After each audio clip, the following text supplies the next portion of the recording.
You've hit your ceiling. We're raising the bar.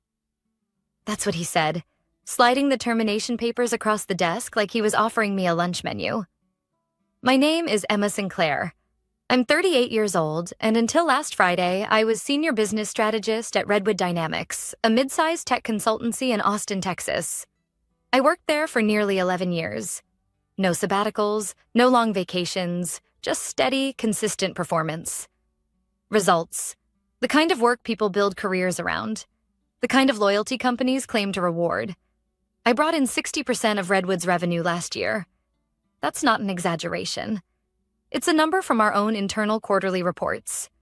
My accounts weren't flashy startups or short-term deals. They were long-term partnerships I'd cultivated over the better part of a decade. Names like Calyx Corp, Ventura Holdings, and Parallax Biotech.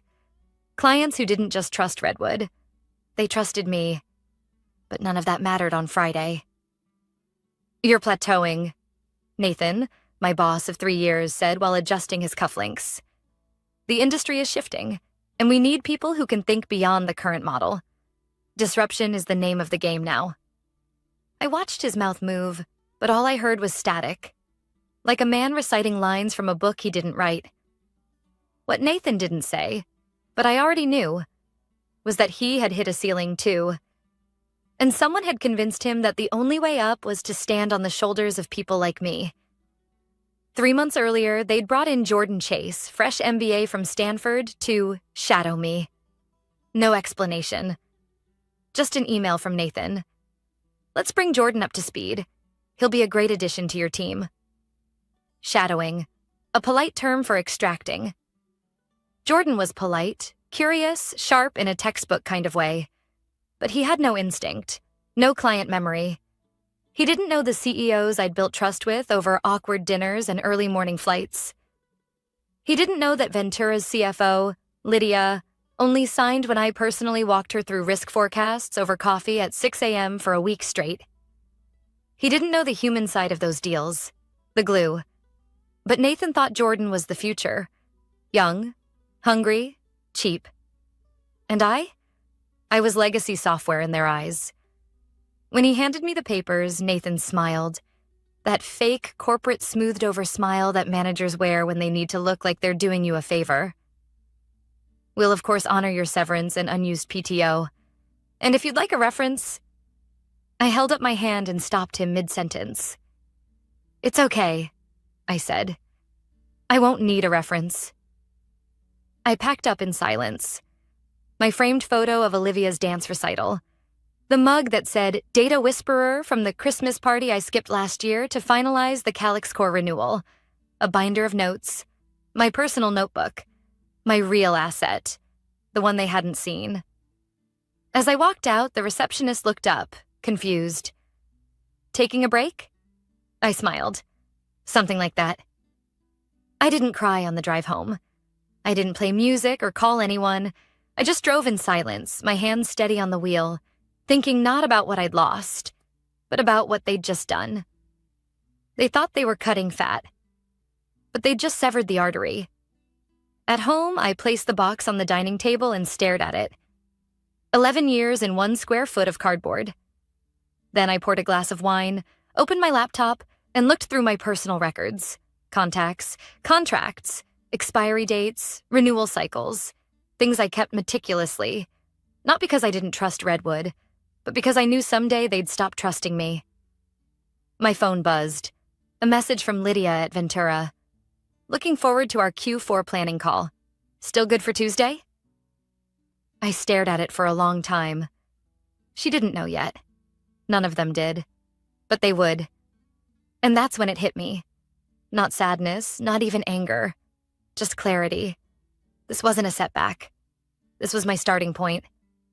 Nathan thought he was ending something on Friday, but all he did was set Monday in motion.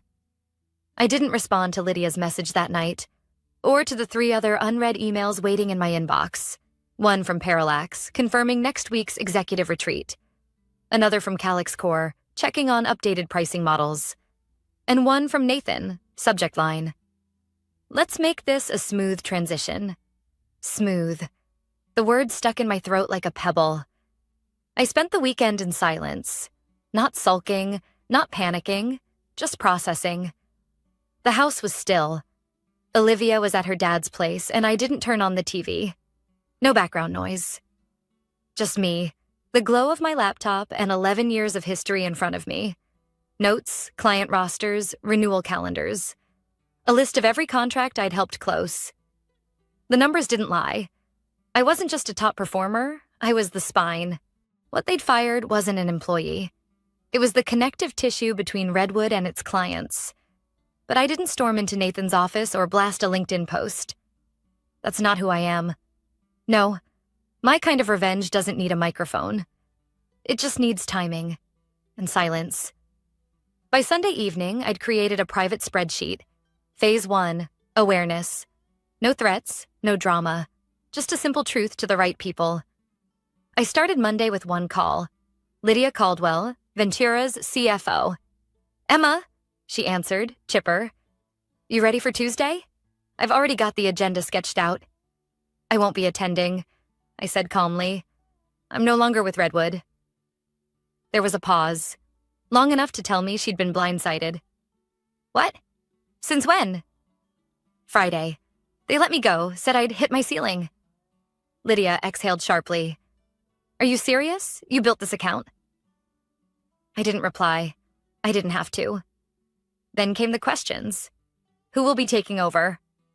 What about our analytics integration? The Q4 budget review? "I'm not sure," I said. "They didn't give me a handover plan?" Wow.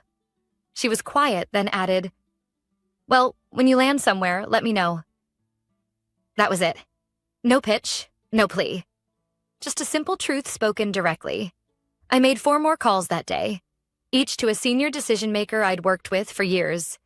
Each conversation nearly identical. "I'm no longer with Redwood." No, I wasn't planning on leaving. They decided to make a change. I just wanted you to hear it from me, not through a generic email. By 2 p.m., my phone was buzzing nonstop. And by 4 p.m., Nathan emailed again. "Hi, Emma. Just a heads up. Some of your former accounts have reached out with questions. Can we coordinate a time to discuss transition strategy? We'd like to keep everything moving forward smoothly." That word again. Smooth. I ignored it. Instead, I opened a new tab and pulled up the contact info for Elliot Carmichael, managing partner at Stratagem Group, a consultancy I'd spoken to 3 years ago at an industry summit. They'd tried to poach me then. I'd turned them down, but he'd given me his direct number and said, "If you ever want to build something real, give me a call." So I did. "Emma Sinclair," Elliot answered immediately, like he'd been expecting me. "You still looking for someone to build something real?" I asked. He laughed. "Always." We met for lunch the next day at a quiet bistro in downtown Austin. No contracts, no promises, just a conversation. I laid it out plainly. 60% of Redwood's active revenue tied to relationships with me. 8 major clients whose renewals were coming due within the next 60 days. A potential revenue swing north of $12 million. Elliot didn't blink. "What do you need?" he asked. "Autonomy," I said. "Respect, and a seat at the table." "Done," he said without hesitation. By Thursday, I had a signed agreement. Director of Strategic Accounts at Stratagem. Signing bonus, performance-based equity, and most importantly, freedom to reach out. I didn't go scorched earth. That's not my way. Instead, I reached out only to those clients I had personal, long-standing relationships with. The kind that weren't just ink on paper, but built on years of real work. By Friday afternoon, 3 of them had already scheduled meetings with me, off the record, to discuss future alignment. No one screamed. No fireworks. Just the soft, subtle click of shifting loyalties. And back at Redwood, I knew exactly what was happening. The silence after a storm, when leadership starts realizing the numbers aren't adding up. Monday was coming. But this time it wasn't their Monday. It was mine. And it was going to be loud. Monday arrived with overcast skies and the kind of eerie quiet that made the air feel heavy. I didn't set an alarm. I didn't put on a blazer or heels. I sat at my kitchen table in leggings and a soft sweatshirt, sipping coffee from my Revenue Queen mug, one of those office gag gifts that hit a little too close to home. The irony wasn't lost on me. At 8:12 a.m., I got a call from Jared Monroe, Director of Finance at Calyx Corp. "Emma, we've got a bit of a problem," he started, skipping the usual pleasantries. "Our renewal documents came through over the weekend, but they were from someone named Jordan Chase. He didn't introduce himself, just sent a templated form with your old email crossed out." I said nothing, letting the awkwardness sit. "I take it you're not there anymore?" "No," I said simply. "They decided to raise the bar. I wasn't invited." A pause, then a sigh. "We don't do business with people we don't know. And we certainly don't sign multi-million-dollar contracts with fresh grads who email like they're applying for an internship." I gave no suggestions, made no pitch, but he knew. And I knew. When trust moves, revenue follows. By noon, I'd heard from 2 more clients. Not loud protests or dramatic exits, just soft expressions of concern. We were under the impression you'd still be handling our portfolio. "Would you be open to a conversation? Off the record?"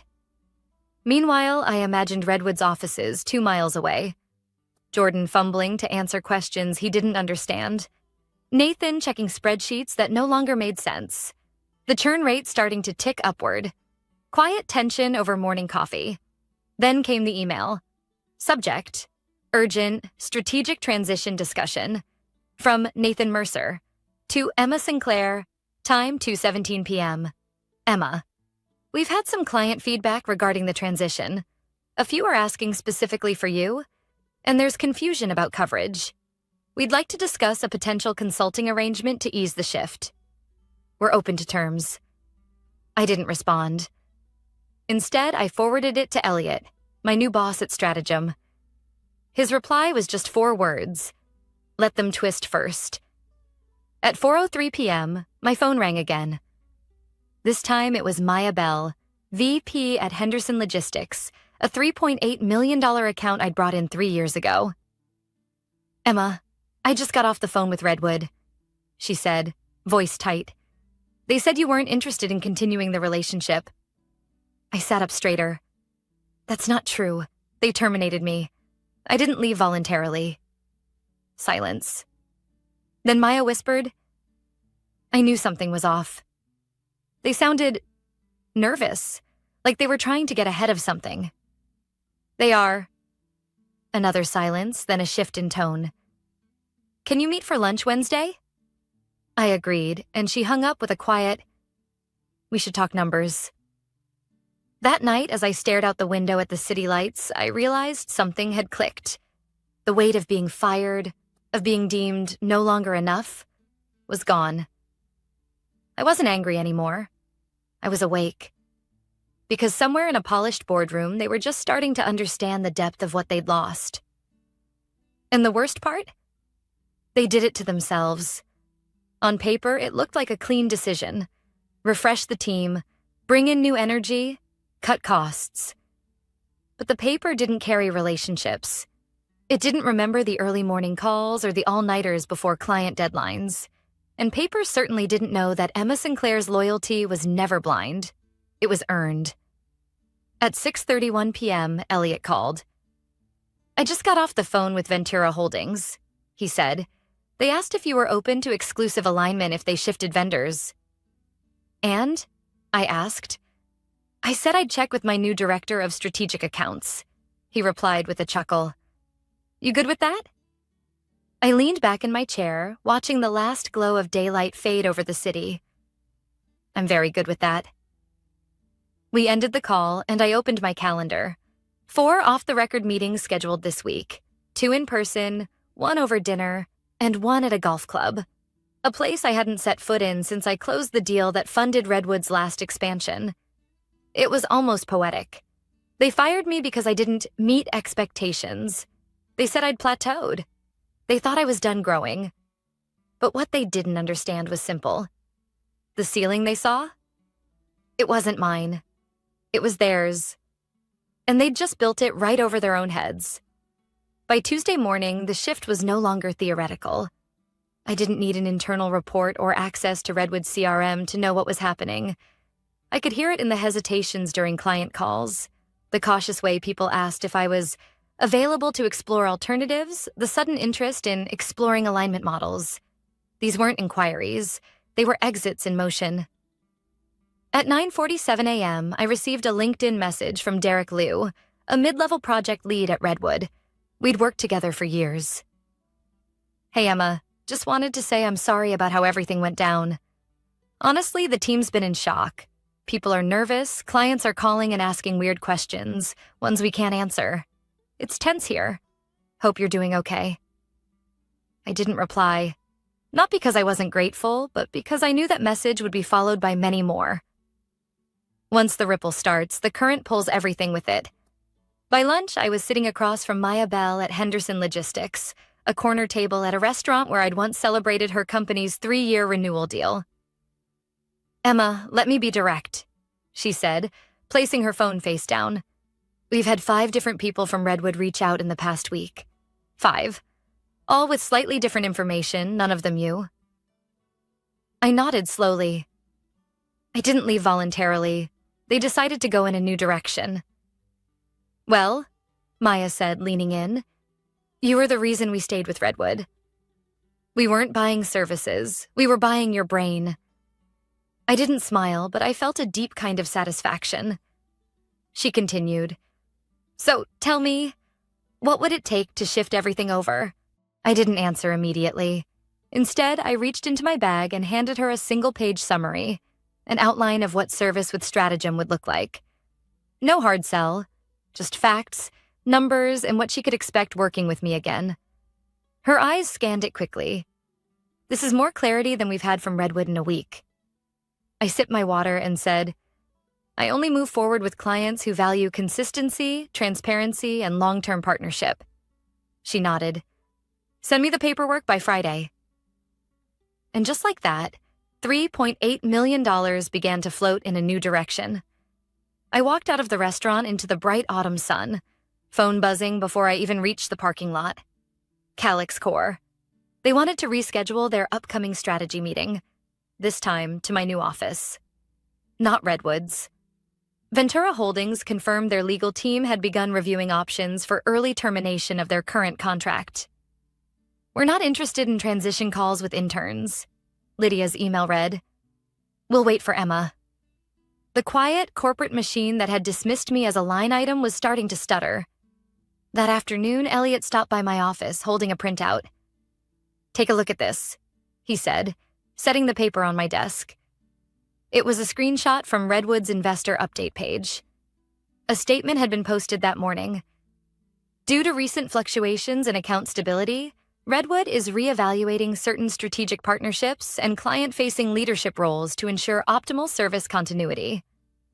Translation: clients were leaving and they were panicking. I leaned back in my chair. "And we haven't even gone public yet." Elliot grinned. "That's what makes this so beautiful. We're not even chasing them. They're coming to you." It wasn't about revenge anymore. It was about validation. They fired me because they assumed they could extract the value and replace the person. That trust, built over a decade, could be transitioned like a password or a shared folder. But what they never understood was that relationships don't live in databases. They live in people. And if you cut out the person, the bond dies with them. At 6:03 p.m., I received another message, this time from Nathan. "Emma, I understand that some of our legacy clients are in contact with you. While we respect your new role, I'd ask that you consider the long-standing relationship we've had. Let's find a way to collaborate to protect everyone's interests." I stared at it for a long moment. Protect everyone's interests. That was rich. Coming from the man who'd ended my 11-year tenure with a recycled line about ceilings and raised bars. I didn't respond. Because the truth was, there was no everyone anymore. They had made their decision. And now, the market was making its own. By the end of that week, 4 of Redwood's top 8 accounts had officially disengaged. Not through scandal or spectacle, but through formal termination notices sent to legal departments. Precise, cold, irreversible. The kind of letters that get read aloud in boardrooms by very pale executives. I hadn't sent a single one. Each decision came from clients who'd once sat across from me in hotel lounges and boardrooms. Clients who remembered that I returned calls on Sundays, stayed late to meet deadlines, and flew cross-country for a 1-hour conversation. Clients who remembered being seen, not just serviced. I didn't ask anyone to leave Redwood. I simply gave them the truth. And once they had it, they walked themselves to the exit.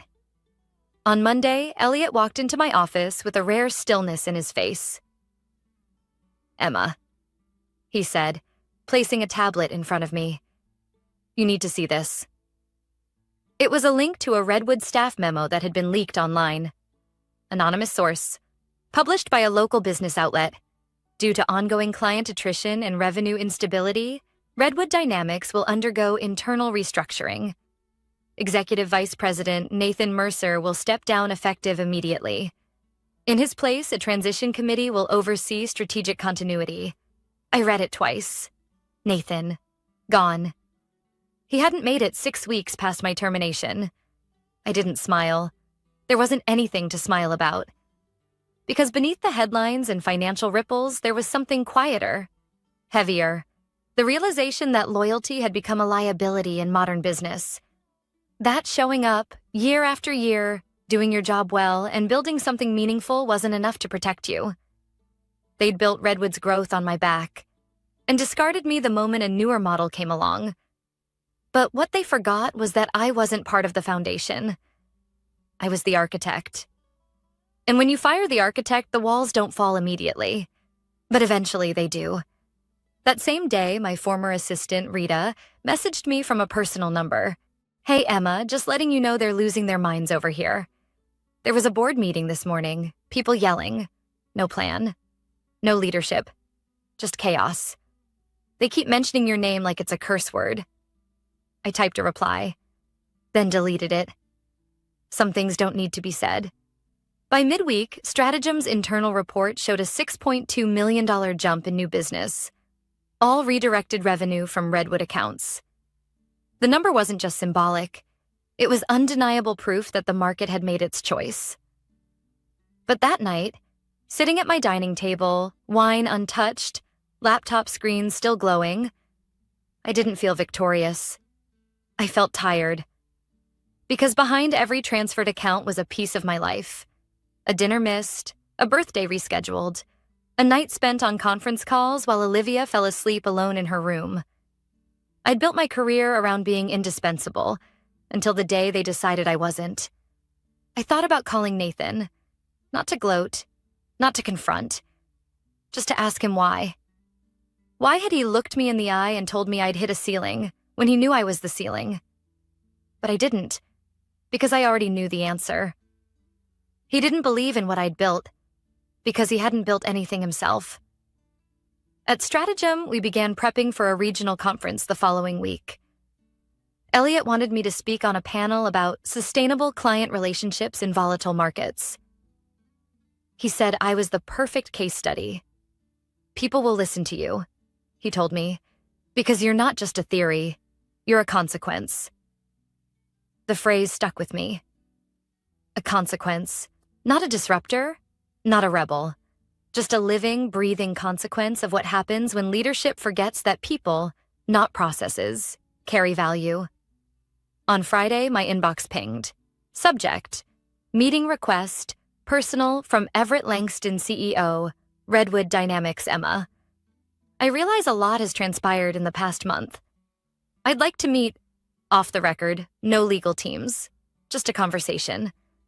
I believe some apologies are overdue. Name a time and place and I'll be there. I stared at it for a long while. I didn't know what I would say, but I knew one thing for certain. They weren't just trying to stop the bleeding anymore. They were trying to understand where the wound began. And deep down, they already knew. It began the moment they let me walk out quietly. The meeting with Everett Langston was set for Monday morning, 9 a.m., At a neutral cafe just off downtown. Quiet. Understated. The kind of place you meet someone when you don't want the world to know you're meeting them. He was already there when I arrived. Dark blazer, no tie, coffee cup untouched in front of him. He stood when I approached, reached to shake my hand. I let him. "Emma," he said, forcing a small smile. "Thank you for coming." I sat across from him calmly, without expression. "You asked for a conversation. Let's talk." He sighed like someone already halfway through defeat.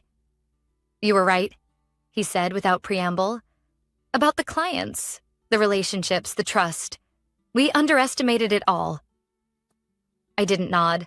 I didn't offer reassurance. I let the silence answer for me. We believed the accounts were tied to the brand, not the person." He shook his head. "It was a miscalculation, a costly one." 11 years, I said finally. That's how long I worked to make those relationships feel seamless. How long I showed up, carried the load, made the clients feel like they were part of something that worked.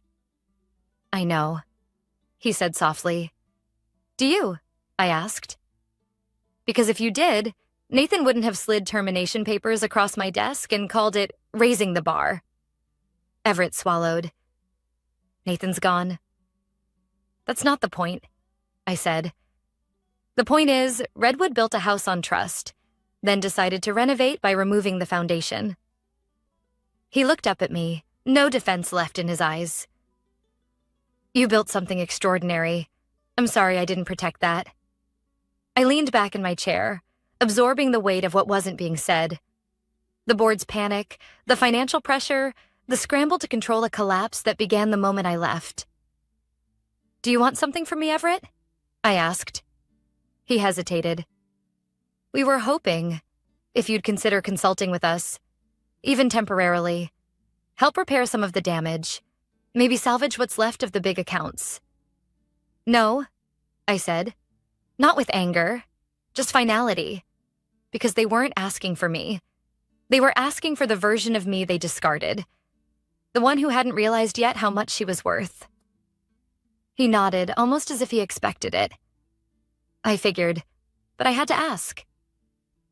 We sat there for another moment, the clatter of coffee cups around us filling the silence. "I meant what I said," Everett added. "If you ever want to talk outside of business, you have my number." I stood and placed a few dollars on the table for the coffee I hadn't ordered. "I don't need to talk, Everett. I needed to be heard, and it's too late for that now." And with that, I left. Not triumphant, not vengeful, just complete. Because walking away with your head high isn't about proving someone wrong. It's about proving to yourself that you didn't need their approval to be right. Back at Stratagem, things were moving fast. We'd secured 6 new long-term accounts since my arrival. Our division had outperformed Q3 projections by 41%. Elliot had made it official. I would be heading our new national strategy team with equity built in from the ground up. Ownership, voice, respect, not perks, not bonuses. Just the foundation of a place that saw people as value, not tools. On Thursday, we held a team lunch to celebrate our new hires. 3 rising strategists, all women, all sharp, all hungry. I watched them laugh over tacos and trading stories from previous roles where their ideas were ignored, their loyalty taken for granted. I pulled one of them aside. Amira, a quick-witted analyst with eyes that saw 10 steps ahead. "Just one thing," I told her. "Don't ever let them convince you that your ceiling is their measurement of success. The moment they say you've hit your limit, remember, it's probably just theirs you've surpassed." She smiled. Noted. Later that night, I sat on my balcony, wine glass in hand, watching the skyline flicker. I thought about Redwood, about Everett, about Nathan and that quiet Friday morning when everything had changed. And I realized something. They didn't fire me because I failed. They fired me because I succeeded too quietly. Because I didn't beg for validation, I earned it. And that scared them more than anything else. Olivia came out with a blanket and sat beside me. You're smiling, she said. Like really smiling. I am, I said. You okay? I'm more than okay, I told her. I finally built something no one can take from me. She leaned her head on my shoulder, and we sat like that until the sky turned from deep blue to black. And for the first time in a long time, I didn't feel like I had to prove anything to anyone. Because success isn't the meetings you attend. It's not the title or the office view. It's the power to walk away and know that what you carry with you is still enough to build an empire.